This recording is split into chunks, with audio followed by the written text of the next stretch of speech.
dagaal baa meesha ka marka dhacay raalliba lagama ahayn markii hore sababtoo ah lama fahamsanin waxa waraqaan ku qoran waa la fahmi waayey waraaqa iska been ah ayaa hormariyay meesha meesha wareegay oo aan heshiiskii qeexayn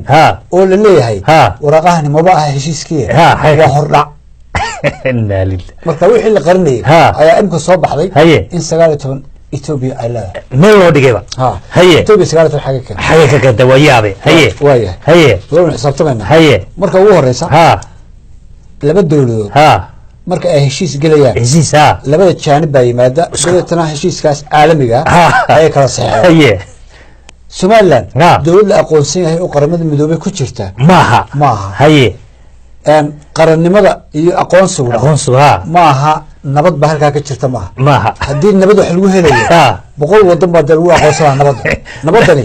aday ku jirtaa laakiin aqoonsigu waa marka adduunyada ay ku aqoonsan dal jiray ma tahay wasax wali lama aqoonsan haye oo lama gaarin waayahay waa inaad hadi jeer samaysataa hadii aan lagu aqoonsanayn oo adduunyada la macaamishay wadadeedu mar wakiil wayna cidba taagnaataa adiga haday soo butaxdid laguma aqoonsana marka waa inaad cid is soo daba taagtaa waa sax waayahay haye Soomaaliya inaad soo daba taagtid waad ka xishootay haye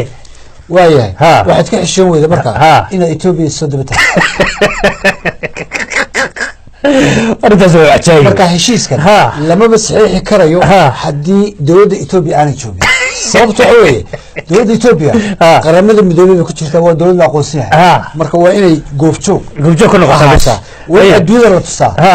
shacab baan ku sheegnaa moogtay si dadka xul fahmaan in Ethiopia iyo Imaaraadku ay heshiis galayaan kala saxdeen labada wadan baa kala saxan heshiis laakiin dhinaca dambe waa lagu wataa Somaliland oo meesha iska leh berberale haye laakiin Somaliland lama doonayo in la soo fadhiisto kursiga weyn heshiiska waxa lagu magaca eeg iminka markaad guri kireysanayso roommate-kaaga ayaad ku qori kartaa isagana guriga waa sheer garanaysaa waa sheer garanaysaa adiga marka hore guriga isku soo qoraya markaas inuu walaalkaya oo muddo yar ila deganaan ayaa isna jira markaas isna sharcigi lagu weey dhex daraya halkaas lagu silfaaqay okay baabuurka ninka laysanka iska leh laysan baad leedahay qofna wuxuu leeyahay wax la permit marka permitka gaarimeed ku wada kartaa may oo qof waa fadhiya waa in darawal ku fadhiya marka booliisku ku joojiyo wuxuu ku leeyahay adiga gaari wada keen laysankaagi permitka u dhibisa wuxuu ku leeyahay kan lama aqoonsanay ya ku fadhiya ninkan kula fadhiya malay laysan malay isaga ayaa lala dhiir garanay leeyahay keen laysankaagi adiga kaagi lagu celinaya Somaliland wa permit permit ku buraysa permit gaari ku wada ninka ag fadhiya Ethiopiaanka ayaa laysanka loo diiday habka loo heshiiyo sida Ethiopia maxay ka faa'iideysaa fadhiga ay ag fadhiistay Somaliland iyo Imaaraadka boqolkiiba 19 baad ah bay halka ku fadhiistay wa fadhiga kaliya horta macnaha meesha ka jira waa sida Ethiopia la aanta lama saxiixi karo dawladda Imaaraadka Carabtu markii ugu horeysay waxay tagtay Ethiopia waxay kala xaajootay in dekada berbera ay heshiis la gasho dabeetna waxay yiraahdeen annaga ayaa idin matelayna laakiin idinku istusa aad iyaga la dhil garanaysa baarlamaanka iyo ruwaayadahan iyo waraqahan la marmariyo formality dadkii la tuso waaya adigoo muwaadina